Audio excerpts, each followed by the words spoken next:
នៅភូមិមួយដែលនៅជាប់នឹងទន្លេធំមួយមានអ្នកនេសាទក្រីក្រម្នាក់ឈ្មោះសុកគាត់រស់នៅជាមួយប្រពន្ធនិងកូនតូចដោយរកស៊ីដោយការនេសាទជារៀងរាល់ថ្ងៃទោះបីជាគាត់ខំប្រឹងនេសាទយ៉ាងណាក៏ជួនកាលគាត់មិនអាចចាប់ត្រីបានគ្រប់គ្រាន់ដើម្បីចិញ្ចឹមគ្រួសារបានឡើយថ្ងៃមួយពេលសុកបោះសំណាញ់ទៅក្នុងទន្លេគាត់បានទាញសំណាញ់ឡើងវិញហើយឃើញត្រីមួយក្បាលដែលមានពណ៌មាសភ្លឺចែងចាំងត្រីនោះមិនធម្មតាទេព្រោះវាអាចនិយាយបានត្រីមាសនិយាយថា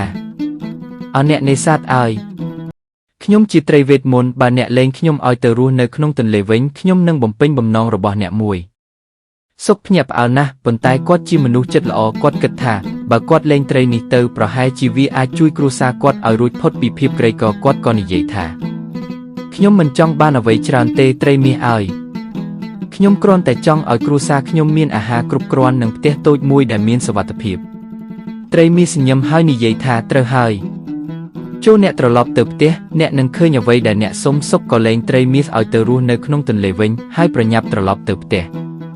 នៅពេលទៅដល់ផ្ទះគាត់ឃើញអច្ឆរិយៈ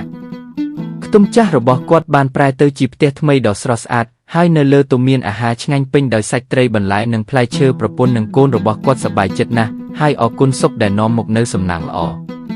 ប៉ុន្តែពេលរាត្រីមកដល់ប្រពន្ធរបស់សុកឈ្មោះសុភីបាននិយាយថាប្តីឲ្យបើត្រីនោះអាចឲ្យយើងបានផ្ទះនិងអាហារប្រហែលជាវាអាចឲ្យយើងបានលុយមាសនិងដីធ្លីច្រើនទៀតចូលទៅសុំបំណងផ្សេងទៀតទៅសុកមិនសូវចង់ទៅទេព្រោះគាត់គិតថាអ្វីដែលគាត់មានឥឡូវនេះគឺគ្រប់គ្រាន់ហើយប៉ុន្តែដោយសារប្រពន្ធទូចគាត់ក៏ទៅទន្លេវិញហើយហៅត្រីមាសលេចមុខឡើងហើយសួរថាអ្នកនេសាទឲ្យតើអ្នកចង់បានអ្វីទៀតសុកឆ្លើយថាប្រពន្ធខ្ញុំចង់បានលុយមាសនិងដីធ្លីច្រើនត្រីមាសនិយាយថាបានហើយត្រឡប់ទៅផ្ទះទៅអ្នកនឹងឃើញអ្វីដែលអ្នកសុំនៅពេលសុកត្រឡប់ទៅផ្ទះគាត់ឃើញផ្ទះរបស់គាត់ប្រែទៅជាវិមានដ៏ធំស្កឹមស្កៃពោពេញទៅដោយលុយមាសនិងដីធ្លីធំទូលាយប៉ុន្តែសុភីនៅតែមិនពេញចិត្តនាងនិយាយថាបើត្រីនោះអាចឲ្យយើងបានអស់នេះចូលទៅសុំឲ្យយើងក្លាយជាស្ដេចនិងមហេសីដើម្បីគ្រប់គ្រងប្រទេសទាំងមូលសុកព្យាយាមបញ្ចុះបញ្ចូលប្រពន្ធថាការចង់បានច្រើនពេកអាចនាំមកនូវបញ្ហាប៉ុន្តែសុភីមិនស្ដាប់គាត់ក៏ត្រូវទៅទន្លេម្ដងទៀតនៅទន្លេទឹកចាប់ផ្ដើមងឹតហើយខ្យល់បក់ខ្លាំងត្រីមាសលេចមុខឡើងហើយសួរដោយសំឡេងធ្ងន់ថាតើអ្នកចង់បានអ្វីទៀតសុកឆ្លើយដោយសំឡេងស្រងេះស្រងោថាប្រពន្ធខ្ញុំចង់ឲ្យយើងក្លាយជាស្ដេចនិងមហេសីត្រីមាសសម្លឹងមើលសុកហើយនិយាយថាបំណងនេះជាបំណងចុងក្រោយត្រឡប់ទៅផ្ទះទៅអ្នកនឹងឃើញអ្វីដែលអ្នកសុំប៉ុន្តែចូលចាំថាលោភៈច្រើនពេកនាំឲ្យខុសខ្លួន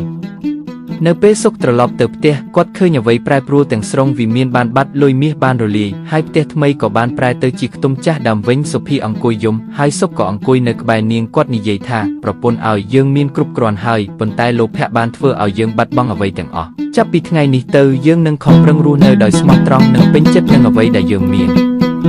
ចាប់ពីថ្ងៃនោះមកសុកនិងសុភីបានខំប្រឹងធ្វើការនេសាទនិងដាំដុះហើយរស់នៅដោយសុភមង្គលជាមួយកូនពួកគេបានរៀនថាសុភមង្គលពិតប្រាកដមិនមែនមកពីទ្រព្យសម្បត្តិឬអំណាចនោះទេតែមកពីការពេញចិត្តនឹងអ្វីដែលខ្លួនមាន